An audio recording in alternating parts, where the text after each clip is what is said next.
مومنہ اقبال اور M P اے ثاقب چدر کا ایک ایشو چل رہا ہے، اور اس میں یہ دونوں کل این سی سی آئی اے کے سامنے پیش ہوئے، اور مومنہ نے اپنے ثبوت اور اپنا کیس پلیڈ کیا، اور ثاقب چدر نے جو اپنی صفائی تھی وہ پیش کی۔ اس کی جو پریس کانفرنس کی ان کے وکیل کے ساتھ جو کہ میاں علی اشفاق ہیں، اس میں انہوں نے بہت سارے الزامات لگا دیے مومنہ پر کہ یہ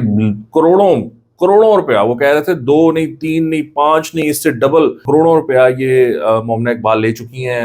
ثاقب چدر سے گفٹس کی شکل میں، اور اس طرح، اور انہوں نے یہ کہا کہ اگر یہ معاملہ 3 سال پہلے ختم ہو گیا تھا تو پھر یہ گفٹس کیوں لیتی رہی اور یہ سارے پیسے کیوں لیتی رہی۔ تو وہ کافی الزامات لگائے۔ انہوں نے یہ بھی کہا کہ یہ جو تعلق تھا یہ ختم کیا تھا ثاقب چدر نے، بیکاز مومنہ کا پہلے کوئی نکاح تھا یا شادی تھی جو مومنہ نے چھپائی تھی ثاقب سے، جس کی وجہ سے ثاقب نے یہ معاملہ ختم کر دیا۔ اب پھر یہ بھی سوال بنتا ہے